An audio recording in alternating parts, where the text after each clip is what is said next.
2017 সালে গভর্নমেন্ট থেকে gold bond কিনলো 3 লাখ টাকার। আরও একজন সেই সেম অ্যামাউন্টই গোল্ডে ইনভেস্টমেন্ট করলো সেকেন্ডারি মার্কেটে। এবার 2036 সালে যখন ম্যাচুরিটি হলো তখন পার্থক্যটা হলো কোথায় জানেন? একজন ট্যাক্স দিল লাখ টাকার উপরে, আর একজন ট্যাক্স দিল 0 অর্থাৎ 0 টাকা। কোনো ট্যাক্স তাদের দিতে হয়নি। এই দুটো ইনভেস্টমেন্টের মধ্যে পার্থক্যটা কোথায় জানেন? দুই বান্ধবী প্রিয়া এবং রিয়া দুজনেই সোভরিন গোল্ড বন্ডে ইনভেস্টমেন্ট করলো 3 লক্ষ টাকা। সময়ের সাথে সাথে গোল্ডের প্রাইস বাড়তে থাকলো, তাদের যে টাকার ভ্যালু সেই ভ্যালুটাও বেড়ে কিন্তু 13 লক্ষ টাকা হলো। এইবার 2036 সালে যখন ম্যাচুরিটি হলো সেই সময় দেখা যাচ্ছে একজন ট্যাক্স দিল লাখ টাকার উপরে, আরেকজন ট্যাক্স দিল 0, কোনো রকম ট্যাক্স লাগলো না। এখানে টুইস্টটা কোথায় জানেন?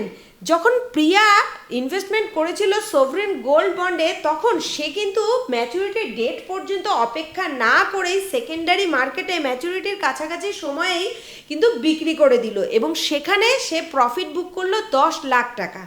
আর রিয়া কী করলো? রিয়া কিছুই করলো না, শুধুমাত্র হোল্ড করলো টিল ম্যাচুরিটি। তারপর দেখা যাচ্ছে রিয়ার কিন্তু 1 টাকাও ট্যাক্স লাগলো না।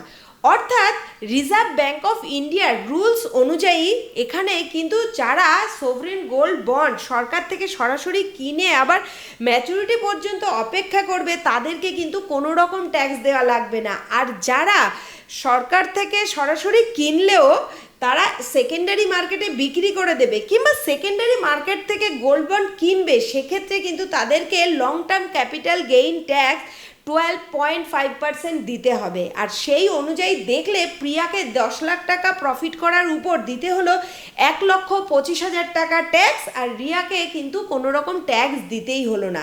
তাই আপনি যখন ইনভেস্টমেন্ট করছেন সোভরিন গোল্ড বন্ডে, এটা কিন্তু গুরুত্বপূর্ণ বিষয় মাথায় রাখবেন। আপনি সেকেন্ডারি মার্কেটে বিক্রি করছেন বা কিনছেন না তো, সেক্ষেত্রে ট্যাক্সের ব্যাপারটা কিন্তু আপনাকে অতি অবশ্যই মাথায় রেখে তারপরেই ডিসিশনটা নিতে হবে। বহু ইনভেস্টররা এখানেই ভুল করেন, তারা ভাবেন যে গোল্ড তো গোল্ড, সেটা সোভরিন গোল্ড বন্ড হোক কিংবা সেকেন্ডারি মার্কেটে গোল্ডে ইনভেস্টমেন্ট করা হোক, but how you invest really matters more than what you invest.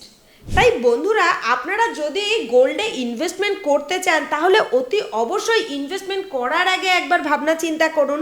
আর আপনার কোনো বন্ধুরা যদি গোল্ড বন্ডে ইনভেস্টমেন্ট করতে চায় তাহলে কিন্তু তাদেরকে এই ভিডিওটা শেয়ার করতে ভুলবেন না, না হলে কিন্তু সেও প্রিয়ার মতো সেম ভুল করে বসবে।